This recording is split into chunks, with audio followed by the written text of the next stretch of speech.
Assalamualaikum warahmatullahi wabarakatuh.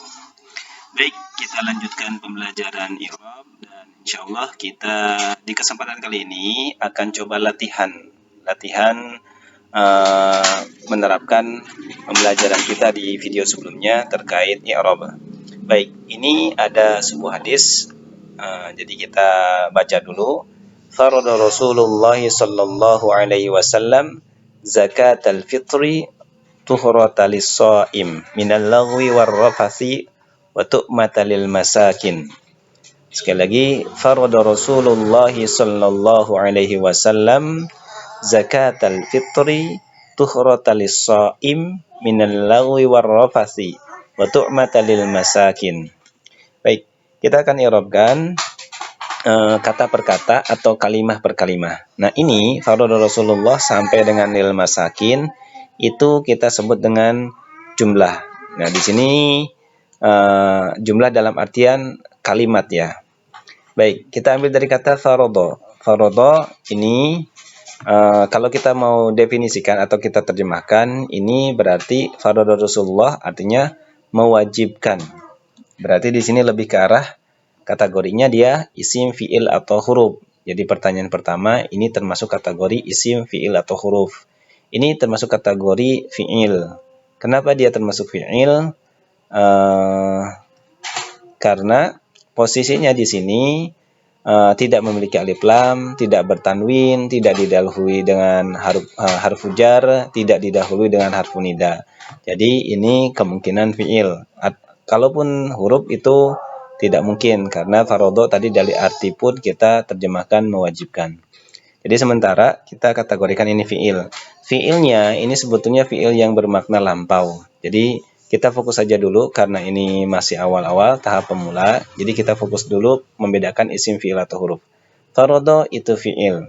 Nah, fi'ilnya ini dalam keadaan apa? Nah, ini karena fi'il yang bermakna lampau maka keadaannya selalu mabni. Nah, jadi setiap fi'il yang bermakna lampau itu pasti mabni, adanya mabni. Mabninya dengan apa? Mabni alal fathi. Mabninya dengan fathah. Nah, mana fathahnya ini? Pada lafaz pada huruf dod gitu ya. Farada. Jadi fi'il mabni al-fathah. Begitu. Berikutnya rasulu. Nah, sebelum ke rasulu ingat ini termasuk jumlah. Oke? Karena ini termasuk jumlah, pertanyaan berikutnya adalah ini jumlah apa? Jumlah ismiyah atau jumlah fi'liyah? Karena diawali dengan fi'il berarti ini termasuk jumlah fi'liyah. Kalau dia jumlah fi'liyah berarti rumusnya itu predikat dulu kemudian nanti berlanjut pada subjek. Nah, subjeknya adalah ini rasulu. Jadi kalau kita mau i'rabkan rasulu kategorinya termasuk isim. Nah, ini kategori ya. Kategori termasuk isim. Nah, kemudian kalau kita mau lanjutkan, rasulu kedudukannya sebagai subjek. Subjek dalam bahasa Arab berarti fa'ilun. Nah, jadi rasulu fa'ilun. Fa'il keadaannya bagaimana? Setiap fa'il pasti keadaannya dia marfu'un. Nah, apa tanda marfu'nya? Tanda marfu'nya yaitu wa alamatu dan tandanya adalah wa alamatu raf'ihi. Wa alamatu raf'ihi dengan apa? Dengan ad-dhammah. Nah, seperti itu. Domanya mana? Ini pada huruf lam. Oke. Berikutnya, lafaz Allahi. Nah, lafaz Allahi di sini kita lihat sama. Pertanyaannya adalah dia termasuk kategori apa? Kategorinya di sini termasuk kategori dari sebuah isim. Nah, dari mana kita tahu ini isim? Karena dia bidukhuli alif lam. Ini alif lamnya. Jadi alasan Allah di sini diberikan kategori isim karena dia merupakan memiliki ciri dimasuki alif lam. Kemudian di sini kita lihat keadaannya dia kedudukannya sebagai apa. Nah, di sini kan kedudukannya sebetulnya sebagai mudhafun ilaih. Tapi karena ini kita belum, jadi sementara kedudukannya kita lewat dulu. Kita langsung keadaannya. Keadaannya apa? Keadaannya di sini adalah dia majrurun.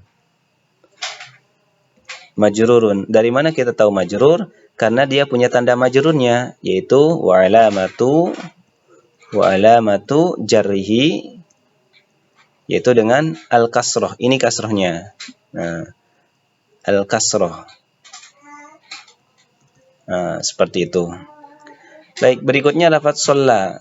Sholla di sini bermakna pada Rasulullah Sallallahu Alaihi Wasallam solawat, bersolawat. Berarti di sini lebih ke arah fiil ya. Oke, ini fiil. Fiil namanya fiil madhi atau fiil yang bermakna lampau. Maka dia, karena dia termasuk fiil madhi, berarti dia pasti mabni. Dia mabni. Mabninya dengan apa? Mabninya sebetulnya ini dengan fathah yang tersembunyi. Nah, sementara dengan fathah saja dulu. Oke. Berikutnya lafaz Allah. Nah, karena tadi di sini ada fiil, berarti harus dicari subjeknya. Fiil itu kan predikat atau kata kerja. Nah, semua kata kerja kan biasanya menggunakan subjek. Subjeknya kita lihat di sini adalah lafaz Allah. Allah berarti kalau kita mau kategorikan kategori isim, fiil atau huruf, maka dia termasuk isim. Oke, setelah kita tahu dia kedudukannya sebagai kategorinya sebagai isim, maka kita tanya kemudian apa kedudukannya? Kedudukannya sebagai fa'il atau sebagai subjek dari lafaz sholla. Nah, fa'il itu keadaannya selalu marfu. Marfu'nya memiliki tanda apa? Wa alamatu raf'ihi, karena marfu berarti raf'ihi ya. Wa alamatu raf'ihi yaitu dengan ad-dhammatu. Nah, seperti itu. Domanya mana? Ini. Berikutnya lafaz alaihi. Ini ada dua kata. Kata pertama ala. Kata kedua adalah domir. Domirhi. Atau kita buat seperti inilah. Nah, kita ikuti saja. Ala dengan hi. Alanya ini termasuk huruf. Semua huruf kan mabni. Berarti dia mabniun ya. Mabni. Kemudian mabninya dengan apa? Mabninya dengan sukun. Mabni ala sukun. Nah, seperti itu. Sedangkan hi di sini ini merupakan kategori dari sebuah isim. Jadi ini kategorinya adalah sebuah isim. Namanya isim apa? Namanya isim domir. Domir. Isim domir itu adalah isim yang menunjukkan kata ganti. Nah, kemudian di sini karena dia isim domir, semua isim domir itu keadaannya selalu mabni. Jadi dia mabniun ya. Nah, tetapi karena dia diawali harfu jar dan dia termasuk isim domir, maka di sini mabninya dengan kasroh. Mabniun alal kasroh.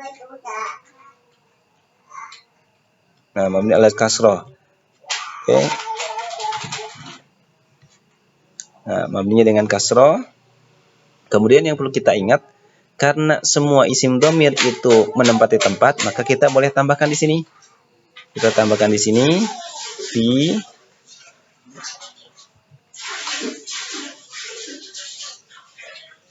fi mahalli. Fi mahalli. Nah, dia menempati tempat sebagai apa? Fi mahalli, karena tadi diawali harfu jar yaitu ala, ini harfu jar, maka fungsi dari harfu jar itu adalah memajrurkan isim. Maka di sini fi mahalli jarrin. Fi mahalli jarrin sebagai isim majrurun. Nah, seperti itu. Baik, wasallama, wa di sini harfu. Kemudian semua harfu pasti mabni. Mabniun, kemudian mabninya dengan alas.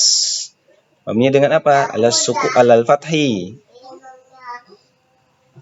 Seperti itu ya, alal fathi. Nah, kemudian dapat salama. Salama di sini ini lebih ke arah fiil. Ini fiil. Fiil yang dia termasuk fiil yang bermakna lampau, berarti dia mabni. Jadi semua fiil yang bermakna lampau itu pasti mabni. Mabninya dengan apa? Alas alal fathah. Nah, seperti itu. Oke. Nah, Zakata. Nah, ini kan tadi fiil. Fiil tapi dia butuh subjek kan. Nah, subjeknya sebetulnya di sini ada. Jadi kalau kita mau tanya ini subjeknya apa atau fa'ilnya apa? Ini fa'ilnya fa'il yang tersembunyi. Jadi fa'il yang tidak nampak, berupa domir mustatir yang dia berupa huwa. Nah, itu penjelasannya nanti kita buat tersendirilah di bagian fiil ya. Nah, sementara kita fokuskan di sini saja dulu. Masih membedakan isim fiil huruf dan keadaan dari sebuah isim fiil atau huruf saja dulu. Zakata. Nah, zakata ini termasuk kategori dari sebuah isim. Dari mana kita tahu isim? Karena kita tadi di sini ada fiil, ada fa'il. Ini sebetulnya objek ini. Objek ya, zakata, zakat. Nah, jadi dia termasuk objek, berarti punya kedudukan sebagai maf'ulun bi. Nah, karena maf'ulun bi itu sudah kita bahas, jadi kita masukkan di sini. Zakata maf'ulun bi. Maf'ulun bi keadaannya pasti mansub. Gitu ya. Mansubun. Nah, alamatnya wa alamatu, karena dia mansub berarti bukan raf'ihi. Ikuti nasbihi dari kata nasab. Nasbihi. Nasbihi. Dengan apa nasabnya? Dengan al-fathatu. Nah, seperti itu. Oke, fathahnya mana? Ini. Nah, oke. Al-fitri. Al-fitri di sini kategorinya adalah sebuah isim. Dari mana kita tahu isim? Karena dia bidukhuli alif lam. Ini alif lamnya. Oke, dia punya kedudukan sebagai ini mudhafun ilaihi. Tapi karena belum dibahas jadi kita lewati dulu. Yang jelas ini isim. Isimnya keadaannya apa? Isim yang majrurun. Dari mana kita tahu ini keadaannya majrurun? Dari dia punya alamat majrur. Jadi di sini kalau kita tambahkan wa alamatu jarrihi, karena dia majrur berarti jarrihi. Jarrihi yaitu dengan kasroh. Al-kasroh. Nah, kasrohnya mana? Ini. Nah, seperti itu. Tuhrata lis-shaim minal lagwi warrafasi wa tu'mata lil masakin. Nah, tuhrata ini termasuk kategori dari sebuah isim, namanya isim mansubun. Wa alamatun nasbihi yaitu al-fathatu. Seperti itu ya. Kemudian lis-shaim ini ada li itu harfu jar mabniun alal kasri. Kemudian as-shaim ini isim karena diawali oleh harfu jar. Jadi dia termasuk isim. Isimnya isim yang punya keadaan sebagai majrurun. Kenapa majrur? Karena dia punya tanda yaitu wa alamatu jarhi berupa al-kasrah. Nah, ini kita percepat ya. Min itu termasuk ini tadi huruf, harfu. As-shaim ini termasuk kategori tadi isim. Isimnya isim majrur yang keadaannya min itu termasuk harfu. Nah, untuk li dan min itu termasuk harfu jar ya. Maka keadaannya isim setelahnya pasti majrurun. Jadi semua isim yang terletak setelah harfu jar pasti keadaannya majrurun. Seperti itu ya.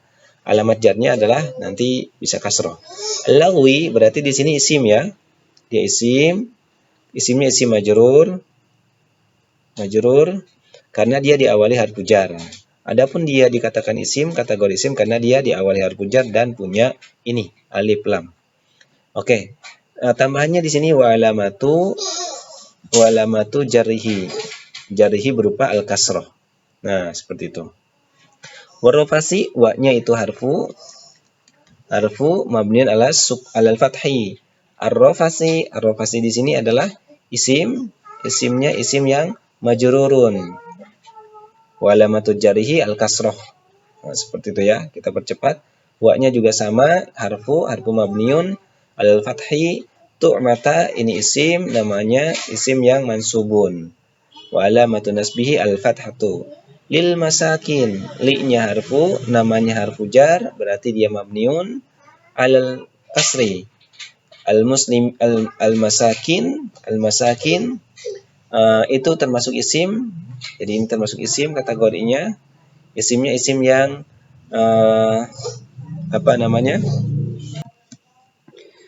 Jadi lafaz al-masakin di sini adalah isim yang dia majrur ya.